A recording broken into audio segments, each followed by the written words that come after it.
চিন্তা করেন একটু মার কাছে ছুটি নিচ্ছি, তো মাসুদ আর পাড়ার ছেলেরা মা হালিমার কাছে ছুটি নিতে গেছেন যে ভাইকে নিয়ে যাবে বলে। গিয়ে বলছেন মা গো একটা কথা বলবো। বলে কি বলছেন? মা গো আমার ভাই মোহাম্মদ বড় হয়ে গেছে মা, যদি তুমি পারমিশন দাও মা আমার ভাইকে জঙ্গলে নিয়ে যাব মা। মা হালিমা বলছে তোর মাথা খারাপ, আমি জিন্দেগিতে পাঠাবো না।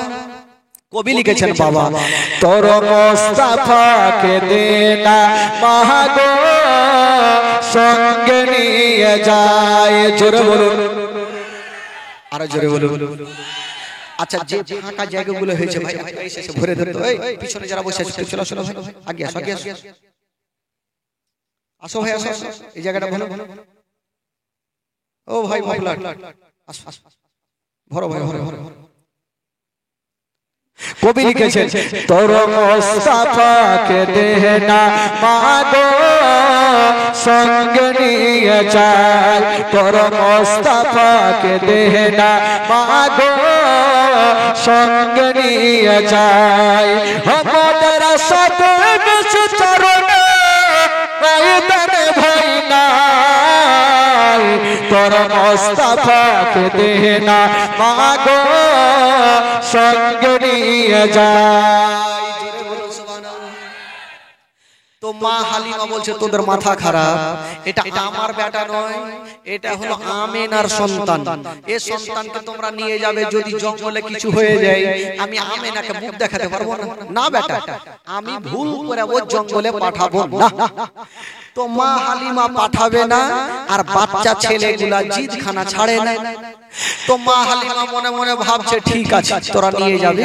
মা হালিমা ভাবলো এর আগে এমন একটা প্রশ্ন করব না উত্তর দিতে পারবে না, বেটাকে নিয়ে যাবে। বলছে আরে বেটা তোরা তো জঙ্গলে নিয়ে যাবি, যদি বেটা রোদ্র লাগে তাপ লাগে তখন তোরা কোথায় রাখবি? তো মাসুদ হাসতে হাসতে বলেছিল মা গো রোদ্র লাগবে না তাপ লাগবে না, সেটা জঙ্গলে ব্যবস্থা করে রেখেছি। জোরে বলুন সুবহানাল্লাহ। ওইটা কি ব্যবস্থা করে রেখেছিস বেটা? তখন মাসুদ বলছেন মা গো কি ব্যবস্থা করে রেখেছি জানেন? বাবলা গাছের ছায়ায় নিয়ে বসবো সবাই ঘিরে, আরে খোরমা পাতার তাজবা তাইয়া মা পড়িয়া বসিরে। জোরে বলুন। মাগো বাবলা গাছের তাজ বানাবো, ভাইয়ের মাথায় পড়াবো, লাগবে না। কবি লিখেছেন বাবলা গাছের ছায়ায় নিয়ে বসবো সবাই ঘিরে, আরে খোরমা পাতার তাজবা তাইয়া মা পড়িয়া বসিরে, আরে হাজির রবে সবার খিদমতে সবার, তোর মোস্তফাকে দে না মা গো সঙ্গে নিয়ে যায়, তোর মোস্তফাকে দে না মা গো সঙ্গে নিয়ে যায়। উত্তর তো একটা হয়ে গেল। মা হালিমা বলছে একটা তো উত্তর দিলি রে বেটা, এবার একটা প্রশ্ন করব জিন্দেগিতে উত্তর দিতে পারবি না। বলছে আরে বেটা তোরা জঙ্গলে নিয়ে যাবি সেটা বুঝলাম, রোদ্র লাগবে না বাবলা গাছে রাখবে সেটাও বুঝলাম, পেট তো আছে বেটা, ক্ষুধা যদি পাই তখন কি খাওয়াবি জঙ্গলে? মা হালিমা জানে জঙ্গলে কিছু খাবার পাবে না, বেটাকে নিয়েও যাবে না। বলছে তোরা কি খাওয়াবি? তখন মাসুদ হাসতে হাসতে বলছেন মা গো ক্ষুধা লাগবে না পিপাসিত লাগবে না, সেটা ও জঙ্গলে ব্যবস্থা করে রেখেছে। জোরে বলুন সুবহানাল্লাহ। ওইটা আবার কি রেখেছিস বেটা? তখন মাসুদ বলছে মা গো কি রেখেছি জানেন? খেতে দেব খেজুর মেথে, ক্ষুধা যদি পাই, আরে তোমার পাতার ঠোঙাই দেব পাশায়। খেতে দেব খেজুর মেথে, ক্ষুধা যদি পাই, আরে তোমার পাতার ঠোঙাই দেব পাশায়, আরে হাজির রব সবার খেদমতে সবার, তোর মুস্তাফাকে দেনা মাগো সঙ্গে নিয়ে যায় তোর মুস্তাফাকে দেনা মাগো সঙ্গে নিয়ে যায়। মা হালিমা বলছে বেটা যখন তোমরা এত ব্যবস্থা করেছো নিয়ে যাও। আমার নবীকে ছুটি দিলেন বাবা। শুনেন মারাত্মক ঘটনা। যেমনই আমার নবীকে ছুটি দিয়েছেন বন্ধুরা, মাসুদ আমার নবীকে নিয়ে যেন জঙ্গলে চলে গেল। বন্ধুরা যেমনই জঙ্গলে যেতে নাই বাবা, বাবা গো আমার নবী একটা গাছের তলাতে দাঁড়িয়ে আছেন আর বাচ্চা বাচ্চা ছেলেরা বাবা অন্যদিকে বকরি চড়াচ্ছে, খেলাধুলা করছে। হঠাৎ করে বন্ধুরা জঙ্গলের দিক থেকে কিছু বড় বড় বাঘগুলা বেরিয়ে আসছিল, আমার নবীকে চতুর্দিকে ঘেরাও করে নিয়েছেন বাবা। যেমনই বাঘগুলা আমার নবীকে ঘেরাও করেছেন বন্ধুরা, মাসুদ দূর থেকে দেখতে পেল আল্লাহ আমার ভাইকে বাঘে ঘেরাও করে নিয়ে আছে, হয়তো আর জিন্দা রাখবে না। বাবা গো মাসুদ বকরিগুলাকে ছেড়ে দিয়া বাড়ি পালিয়ে গেল। মার বুকে লেগে গেছে, মা গো সব শেষ হয়ে গেল, মা বরবাদ হয়ে গেল। মা কি হলো রে বেটা? বলছেন মা গো আমরা জঙ্গলে বকরি চড়াইতেছিলাম মা, হঠাৎ করে দেখলাম মা যত বকরিগুলা কি বলে আমার ভাই একটা গাছের তলাতে বসেছিল মা, হঠাৎ করে দেখলাম মা জঙ্গল থেকে বড় বড় বাঘগুলা বেরিয়ে এসে আমার ভাইকে ঘেরাও করে নিয়েছে মা, হয়তো আর জিন্দা বেঁচে নাই। এই কথা বলতে নাই মা হালিমার মাথার উপরে মনে হচ্ছে পাহাড় চেপে গেল। আল্লাহ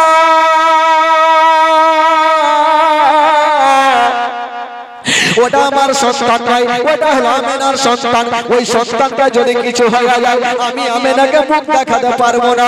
বলছেন ওরে লাডলা দুলারা, ওরে কলেজার পাড়া, ওরে নয়নের তারা, তাড়াতাড়ি করে আমাকে জঙ্গলে নিয়ে চলো। হালিমা নিজের বেটা মাসুদকে নিয়ে জঙ্গলে যাচ্ছেন বাবা। আর ওইদিকে আমার নবীকে যে বাঘে ঘেরাও করেছিল, আমার নবীর কি ক্ষতি করেছিল? আরে বাবা না, কি করেছিল বাবা গো? ওই জঙ্গলের বাঘগুলা বেরিয়ে গেছে, একটা একটা করে বাঘগুলা এসে আমার নবীর কদমে চুমা দিয়েছিল। জোরে বলুন। আমার নবীর কদমে চুমা দিয়ে লাইন ধরেছে না। যুবক বন্ধুরা মা বোনেরা শুনে যান, রাত্রি বেলাতে মা গো যেমনই আমার নবীর কদমে চুমা দিয়া সমস্ত বাঘগুলা লাইন ধরেছে না বাবা গো, আমার নবী বলছেন আমার নবী মুস্তাফার কদমে চুমা দিয়ে লাইন ধরেছেন বাবা। যেমনই লাইন ধরতে নাই আমার নবী তাকিয়ে দেখছেন, মা হালিমা দৌড়িয়ে চলে আসছেন। আমার নবী বলছেন ওরে বাঘেরা, আমার মা যদি তোমাদের দেখে তাহলে ভয় পেয়ে যাবে, তোরা চলে যায় জঙ্গলে। বাবা গো নবীর কদমে চুমা দিয়া জঙ্গলের বাঘগুলা জঙ্গলে চলে গেল। যেমনই জঙ্গলে যেতে নাই ওইদিকে মা হালিমা দৌড়াতে দৌড়াতে গিয়া আমার নবীকে টেনে বুকখানে লাগালো। ওরে লাডলা দুলারা, ওরে কলেজার পাড়া, ওরে নয়নের তারা, আমি শুনলাম বেটা তোমাকে বাঘে ঘিরেছিল। আমার নবী বলছেন মা গো তুমি যা শুনেছো সত্য কথা মা, তবে মা গো বাঘ আমার কোনো ক্ষতি করে না মা। কি করেছিল? বলছেন মা গো একটা একটা করে বাঘগুলা বেরিয়ে এসে মা আমার কদমে চুমা দিয়েছিল। জোরে বলুন। মা হালিমা ভাবছে আমার বেটাকে মারাত্মক জিন ভূতে ধরেছে। আচ্ছা বলুন তো ভাই, আমাদের আর আপনাদের বাঘ যদি জঙ্গলে পাইয়া যায় তো চুমা দিবে? মাংস তো খাইবে, তার সাথে হাড্ডিও চিবিয়ে খাবে। আচ্ছা চিন্তা করেন, ধরেন যে বাথরুম করছেন মাঠে, আর পিছনে ঘুরে যদি বাঘ দেখলেন তো লুঙ্গি ঠিক থাকবে? লুঙ্গি উঠে যাইবে, জান আগে বাঁচাইতে হবে, ছিঁড়ে ভাগবেন ভাই। আমার নবী মা হালিমা বলছে জীবনে ও শুনিনি যে বাঘ কাউরি কদমে এসে চুমা দিবে না। হয় তোমাকে কোনো জিন ভূতে ধরেছে বেটারে, আর তোমাকে জিন্দেগিতে আমি জঙ্গলে পাঠাবো না। মা হালিমা আমার নবীকে নিয়ে বাবা বুকে করে বাড়ি পৌঁছে গেল। এই করতে করতে আমার নবীর বয়স হয়ে গেল 2 বছর। জোরে বলুন সুবহানাল্লাহ। কয় বছর হলো? জোরে বলুন কয় বছর? 2 বছর যখন বয়স, তো ওইদিকে বাঘগুলো একটা মিটিং বসিয়েছে। বাঘের মধ্যে একটা আলোচনা হচ্ছে, হ্যাঁ রে নবী 6 মাস আগে জঙ্গলে এসে কদমে চুমা দিয়েছি, আজকে প্রায় 6 মাস থেকে নবী তো জঙ্গলে আসেনি, তো নবীর সাথে কি আর দেখা হইবে না? তো বাঘগুলো একটা আলোচনা করলে এক কাজ করো, দেখার একটা উপায় আছে, চলো একটা দল হাড় মারিয়ে যাব, হালিমার বাড়ি ঢুকবো, নবীকে দেখবো, জিয়ারত করে চলে আসবো। চল তাহলে। তো বাঘগুলো একটা দল বের হয়েছে। তো বাঘের সর্দার বলছে, কোথায় যাবি? বলে যাব নবীকে দেখতে। বলে তোরা যাবি যা, একটাও বাইচা আসবি না। কার নাক বোঁচা হইবে, কার দাঁত ভাঙবে, কার মাথা চুরবে। বলে কেন? বলে তোদের মনের ধারণা তোরা নবীকে দেখবি, কিন্তু পাড়ার মানুষ লাল না লাঠি উঠে ফেলবে জানিস। আচ্ছা চিন্তা করেন ভাই, এখানে যদি 2-4টা বাঘ চলে আসে, তো এই টিউবলাইট গুলা ঠিক থাকবে, যা পারবে লিয়ে আগে মার কি মার, আগে সেঁকে দে তারপরে দেখে যাবে। এই ক্যামেরাম্যানরা কিছু থাকবে না ভাই, এগুলা লিয়ে মারতে লাগে। তো তোরা যাবি নবীকে দেখতে, তো তোরা যাবি, একটা কিন্তু মাইচা আসবি না। বলে তাহলে কি করব? বলে শুন আমার কথা লে, তাহলে মাইচা আসবে। বলে কেমন করে?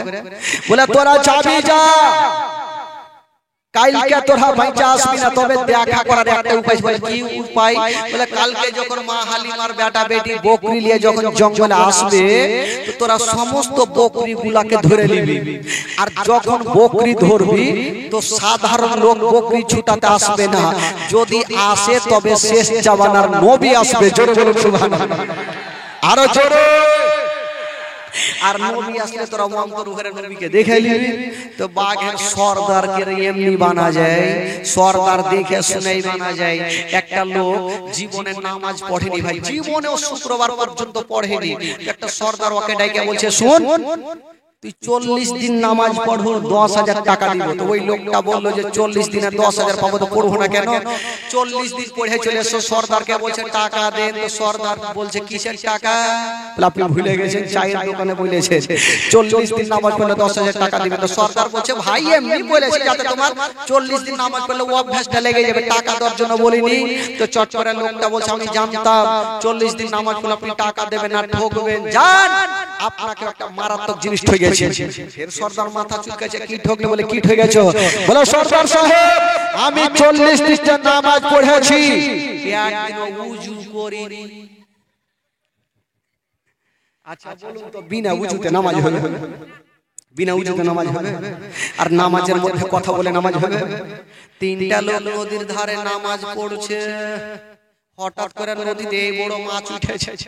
ডান দিকের যে লোকটা আছে নামাজ ছেড়ে বলছে বাপরে কত বড় মাছ, ওর নামাজ হবে? বাম দিকে যে লোকটা আছে উচ্চট করে বলছে ওই রহিমের বাপ কথা কেন বললি, তোর নামাজ হবে না? ওরও গেল। ইমাম সাহেব চট করে বলছে আমি কথা কইনি, ওরও গেল। তো নামাজের মধ্যে কথা বললে হবে না ভাই, আর সর্দার যাকে তাকে করাও হবে না। বেরাদার ইসলাম বন্ধুগণ, সর্দার ওয়াকেই করা যাবে যার বুদ্ধি আছে। বলে শুন কালকে মা হালিমার বেটা বেটি যখন বকরি নিয়ে আসবে, তো তোরা বকরি গুলাকে ধরবি, আর ওই বকরি ছুটাতে সাধারণ লোক আসবে না, যদি আসে তবে শেষ জামানার নবী আসবে, আর নবী আসলে তোরা অন্তর ভরে নবীর জিয়ারত করবি। তো বলো ঠিক আছে তাহলে। তারপরে দিন মা হালিমার বেটা বকরি নিয়ে গেছেন ময়দানে। মা গো শুনেন মা ঘটনা, যেমনই মা শুধু জঙ্গলে গিয়েছেন বাবা, বাঘের সর্দার বলছেন ওরে বাঘেরা ওই যে দেখ মা হালিমার বকরি চলে এসেছে, তাড়াতাড়ি করে চাহা আর তোরা বকরি গুলাকে ধরে নে। যত বাঘ গুলা ছিল বন্ধুরা তোর দিয়ে গেল, আর যত বড় বড় বকরি গুলা ছিল সমস্ত বকরি গুলাকে ধরে নিয়ে জঙ্গলে চলে গেল। মা হালিমার বেটা মাসুদ কাঁদতে কাঁদতে বাড়ি পালিয়ে গেল। মার বুকে লেগে গেছে মা গো, সব শেষ হয়ে গেল মা, বরবাদ হয়ে গেল মা। কি হলো রে বেটা? বলছেন মা গো আমাদের বকরি একটা বেঁচে নেই মা। বললো কি হলো রে বেটা? বলছেন মা গো আমি যত বকরি গুলা রেখেছিলাম মা, সমস্ত বকরি গুলাকে মা বাঘে ধরে নিয়ে চলে গেছে। এখন হয়তো একটাও বকরি বেঁচে নাই। হালিমা বলছেন লাডালা বকরি চলে গেছে যাক রে বেটা, তুই তো বেঁচে এসেছিস। মা আমি তো ভয় পালিয়ে এসেছি। যাক বেটা বকরি গেছে যাক, তুই বেঁচে আছিস সেটাই বড় বেটা, আর বকরি হবে। মা বেটাতে কথা চলছে আর আমার নবী মুস্তাফা পাশে দাঁড়িয়ে দাঁড়িয়ে একটু মুস্কি মেরে হেসে গেলে। জোরে বলুন। মা হালিমা একটু মুস্কি, নবী মুস্কি মারে হাসলেন। হালিমার মিজাজ খারাপ হবে কি হবে না? বকরি ধরেছে আমার, মন মিজাজ ভালো নেই, আর তুই ফের হাসছিস কেন রে বেটা? আমার নবী বলছেন মাকে একটা কথা বলবো। কি রে বেটা? বলছেন মা গো আমাকে যদি পারমিশন দাও মা, আমি জঙ্গলে যাব মা, আর যত বকরি গুলো আছে মা আমি ছুটিয়ে নিয়ে আসবো মা। হালিমা বলছে তোর মাথা খারাপ, এই জিন্দেগিতে পাঠাবো না। বাঘ একবার ছেড়েছে, দ্বিতীয়বার আর ছাড়বে না, তোকে পাঠাবো না। আর আমার নবী ভালো করে জানে আমি যতক্ষণ পর্যন্ত যাব না বাঘ কিয়ামত পর্যন্ত বকরি গুলাকে খাবে না। জোরে বলুন সুবহানাল্লাহ। তো মাকে রাজি করি আমাকে যাইতেই হবে। তো বলছে মা গো একবার পাঠিয়ে দেখো না মা। বলছে না বেটা রে, বাঘ একবার জঙ্গলে ছেড়েছে, দ্বিতীয়বার ছাড়বে না, পাঠাবো না। মা হালিমা পাঠাবে না, আর আমার নবী যেন মায়ের হাতখানা ছাড়ে না। তো মা হালিমা যখন নবী জিদ ছাড়ে না, তো মা হালিমা বলছে দেখ বেটা একটা কথা বলবো, যদি শর্তটা মানো তাহলে ছাড়বো। বলে কি মা? বলছে বেটা যাবি যা, যদি দূর থেকে দেখবি বাঘ চলে আসে তুই ভয় পালিয়ে আসবি। তো আমার নবী বলছে ঠিক আছে মা। আমার নবী যাচ্ছেন আর পিছনে ঘুরে ঘুরে বলছেন মাকে, মা গো আমি চললাম মা, যতক্ষণ পর্যন্ত বকরি নেব না আমি বাড়ি ফিরে আসব না। আমি চললাম মা, বাড়ি ফিরবো না বকরি না নিলে। আচ্ছা আমার নবী তো জঙ্গলে যাচ্ছে, বকরি আনতে পারবে কি পারবে না ভাই? জোরে বলুন পারবে কি পারবে না? আমরা আপনারা বাঘের সামনে যেতে পারবে? যেতে পারবেন? বাঘ দেখলেন লে সাপটা উড় কি উড়। আমার নবী যাচ্ছেন, হালিমা বলছেন মুখ দিয়ে একটা ছন্দ বের হচ্ছে, দাই হালিমা তোমার কোলে কে এসেছে দেখো না, ও কি মেরে দেখো না, কাছে গিয়ে দেখো না, তাড়া হয়ে দেখো না, খুশবু সঙ্গে দেখো না, তিন দুনিয়ার বাদশা সেজে তাজ ধরে মদিনা। তাই হালিমা তোমার কোলে কে এসেছে দেখো না, ও কি মেরে দেখো না, কাছে গিয়ে দেখো না, তাড়া হয়ে দেখো না, খুশবু সঙ্গে দেখো না, দুনিয়ার বাদশা সেজে তাজ ধরে মদিনা। ও শিশু বেলায় দয়ার নবী গেলেন একদিন ময়দানে, সূর্য তখন লুকিয়ে দেখেন নবী আছেন কোনখানে। শিশু বেলায় দয়ার নবী গেলেন একদিন ময়দানে, সূর্য তখন লুকিয়ে দেখেন নবী আছেন কোনখানে। সামনে দুটি হাত, সামনে দুটি হাত রহমতেরি সাকিনা, সামনে দুটি হাত রহমতেরি সাকিনা, তিন দুনিয়ার বাদশা সেজে তাজ ধরে মদিনা। তাই হালিমা তোমার কোলে কে এসেছে দেখো না, ও কি মেরে দেখো না, কাছে গিয়ে দেখো না, তাড়া হয়ে দেখো না, খুশবু সঙ্গে দেখো না, তিন দুনিয়ার বাদশা সেজে তাজ ধরে মদিনা। ছায়া করেন মোর নবীজির মাথাতে, সর্প এসে হাওয়া করেন মোর নবীজির গায়েতে। ছায়া করেন মোর নবীজির মাথাতে, सर्प से हवा करने मोरना बिजली गायते सामने दुटे हाथ रहमतेरी सकीना सामने दुटे हाथ रहमतेरी सकीना दिन दुनियार बादशाह से ताजदारे मदीना ताई हालिमा তোমার কোলে কে এসেছে দেখো না ওই মেরে দেখো না কাছে গিয়ে দেখো না তারা হয়ে দেখো না খুশবু শুকে দেখো না তিন দুনিয়ার বাদশা সেজে তাজদারে মদিনা জোরে বলুন সুবহানাল্লাহ। আমার নবী কোথায় যাচ্ছেন ভাই? নবী কোথায় যাচ্ছে? বাগানে। আমার নবী যাচ্ছে বকরি আনতে। পারবে কি পারবে না? আমার নবী যাচ্ছেন বাবা বকরি নেওয়ার জন্য। মা হালিমা পিছন থেকে বলছেন বেটা জঙ্গলে যাচ্ছ যাও বেটা, যদি বাঘ দেখালাও তবে তাড়াতাড়ি পালিয়ে আসিও। আমার নবী যেতে যেতে বলছেন মা গো আমি চললাম মা, যতক্ষণ পর্যন্ত বকরি নেব না মা গো আমি বাড়ি ফিরে আসব না। মা হালিমা বলছে বেটা একটু সাবধানে যেও, কারণ বাঘ একবার ছেড়েছে দ্বিতীয়বার হয়তো ছাড়বে না। যদি দেখবে বাঘ চলে আসে তুমি ভয় পালিয়ে আসো। ঠিক আছে আমি চললাম। আমার নবী জঙ্গলে চলে গেছেন বাবা।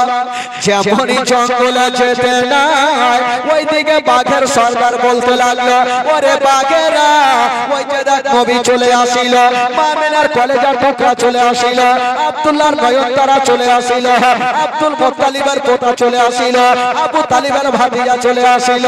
তোরা তাড়াতাড়ি করে যা আর নবীর কদমে চুমা দিয়া দে।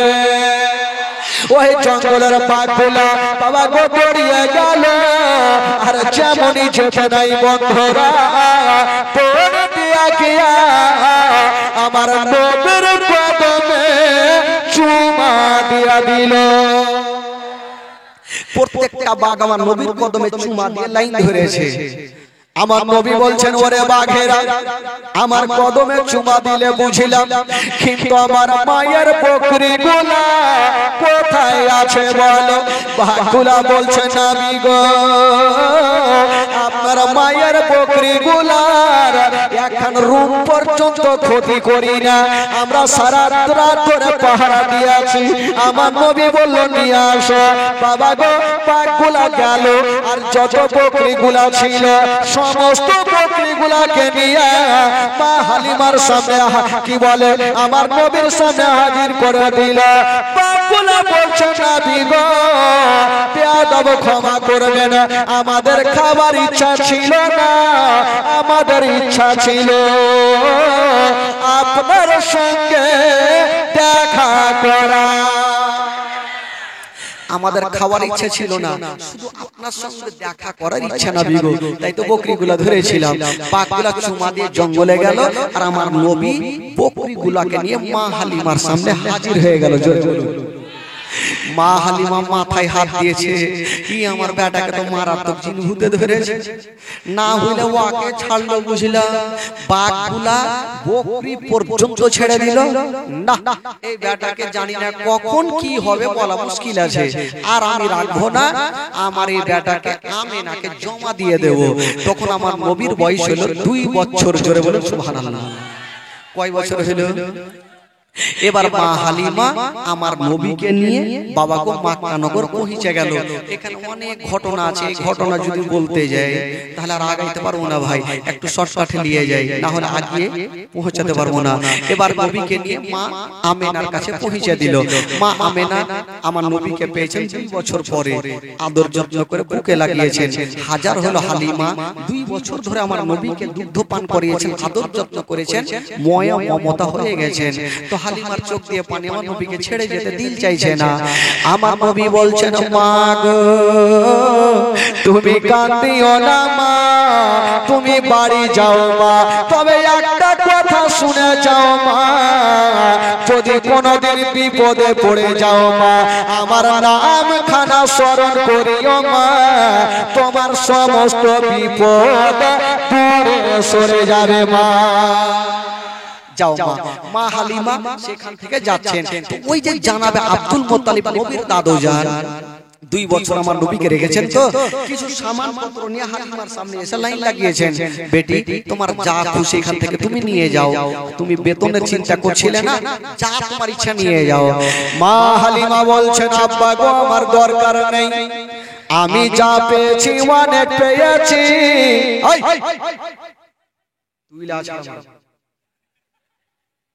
আমি যা পেয়েছি অনেক পেয়েছি, আর আমার কোনো জিনিসের দরকার নাই। মা আমার নবীকে নিয়ে রেখে দিলেন বাবা, আমেনাকে জমা দিলেন। মা গালিমা বাবা যা বেতন পেল সেখান থেকে নিয়ে বাড়ি চলে গেল, আর আমার নবী মুস্তাফা মা আমেনার কাছে থেকে গেল। আমার নবী কার কাছে থাকলেন? নবী কার কাছে থাকলেন? মা আমেনার কাছে। আস্তে আস্তে নবী আমার থাকতে থাকতে আমেনার কাছে দিন যায় সময় কাটে, দিন যায় সময় কাটে, এই করতে করতে দিন যেতে যেতে যেতে যেতে আমার নবীর বয়স হয়ে গেল 6 বছর। জোরে বলুন সুবহানাল্লাহ। কয় বছর হলো? 6 বছর বয়স আমার নবীর। 6 বছর মার কাছে জমা থাকলো। বন্ধুগণ যারা দিয়েছেন একটু তাদের জন্য মন খুলে দোয়া করেন। আল্লাহু আমিন। আল্লাহ রাব্বুল আলামিন মাওলা এই পবিত্র সভাতে বসে মাওলা গো 100 টাকা 200 টাকা 500 টাকা 10 20 50 যা কিছু পেরেছে দান করেছেন আল্লাহ। আল্লাহ যে আশা নিয়ে দান করেছেন মাওলা, তাদের দানকে তুমি কবুল করে নাও আল্লাহ। মাওলা গো যারা যারা দান করেছেন মাওলা, তাদের আত্মীয় স্বজন যদি চলে গিয়ে থাকে মাওলা, জানি না তারা কবরে কি অবস্থা রয়েছেন আল্লাহ। আল্লাহ যদি তাদের কবরে আযাব হয়ে থাকে মাওলা, প্রত্যেকের কবরে আযাবকে দূর করে প্রত্যেককে তুমি জান্নাতবাসী করে দিও রব্বুল আলামিন। মাওলা গো জানি না মাওলা এই দুনিয়া থেকে যত মুমিন মুমিনা চলে গেছেন মাওলা, আল্লাহ তুমি প্রত্যেককে জান্নাতবাসী করে দিও। সুবহান রাব্বিকা রাব্বিল ইজ্জাতি আম্মা ইয়াসিফুন ওয়া সালামুন আলাল মুরসালিন ওয়ালহামদুলিল্লাহি রাব্বিল আলামিন। আমিন আমিন আমিন। বাহাকি লা ইলাহা ইল্লাল্লাহ মুহাম্মাদুর রাসূলুল্লাহ সাল্লাল্লাহু আলাইহি ওয়াসাল্লাম। জোরে বলুন সুবহানাল্লাহ। আমার নবী কোথায় যাচ্ছেন ভাই? আমার নবী কোথায় যাচ্ছিলেন? বকরি আনতে পারবে কি পারবে না?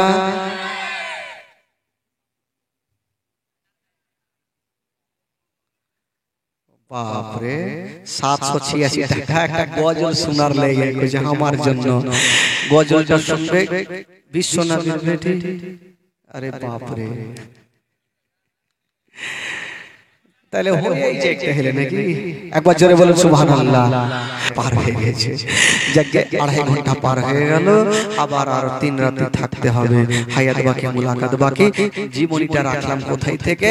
এই যে নবী আমার বকরি আনতে যাচ্ছেন। আমার নবী আনতে পারবে কি পারবে না ভাই? তো বকরিটা নিয়ে চলে এসেছে নাকি? নিয়ে আসবো না বকরি, না রেখে দেবো? 5 মিনিট লাগবে বলবো? যারা শুনবেন একটু হাত তুলে দেখেন তাহলে। আচ্ছা 10 টাকা দিয়ে যান যারা হাত তুলেছে। তো শুনলে টাকা দিতে হবে না? 10 টাকা করে টাকা কেমন কথা কইছেন? বেশি লাগবে না, মাত্র 10 টাকা করে টাকা শোনার লেগে। তাহলে বকরি থাকলো জঙ্গল, আমিও চলবো। হ্যাঁ দেরি করে 10 টাকা করে তাড়াতাড়ি নিয়ে আসেন ভাই। বেরাদারান ইসলাম বন্ধুগণ বাবাজি, হ্যাঁ 10 টাকা করে টাকা সবাই নিয়ে আসেন, চটচট করে নিয়ে আসেন, দেরি করেন না। 10 টাকা করে টাকা, হ্যাঁ দৌড়িয়ে এসো দৌড়িয়ে এসো।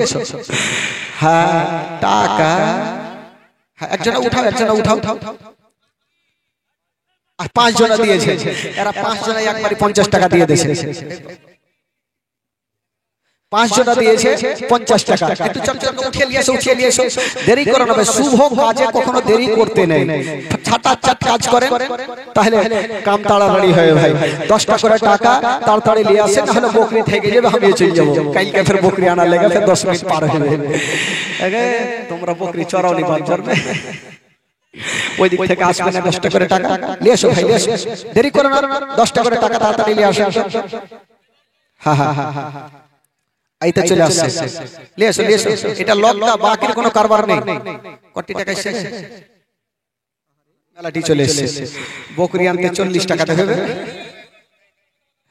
ভাতিজা যাতে এদিকে বকরি যদি নিয়ে আসতে কয় তাহলে দেন 10টা করে নিয়ে তো ভাতিজা যা দাও খালা দাও 10টা করে দাও বেশি লাগবে না আমাদের না হলে 2 টাকাও দাও হ্যাঁ না হলে 2 টাকাও দিতে হবে তাড়াতাড়ি দাও হ্যাঁ ভাতিজা যাও যাও তাড়াতাড়ি নিয়ে এসো খালাকে মাকে বুবুকে দাদিকে কোন জায়গায় 786 वाला गाजल एटीতে 786 গাজাল হয় পাগলা এটিতে গাজাল হয় গজাল হইতে গেলে 786 টাকাই দিতে হবে 786 মানে 786 গজ টাকা দিতে হবে না হলে হবে না এটাতে মাত্র আধা লাইন হবে 786 92 এ লাগাও রে মোবাইল নাম্বার ধরবে মদিনার সেন্টার এটা টাকাই শেষ টাকা আসবে গল্প হবে যারা যারা ইসলাম বন্ধুগণ বাবাজি তবে বকরিটা নিয়ে চলে আসি ভাই না হলে পর মন খুদবুদ করতে থাকবে রাতের বেলা যে আমার নবী বকরি আনতে পারবে কি পারবে না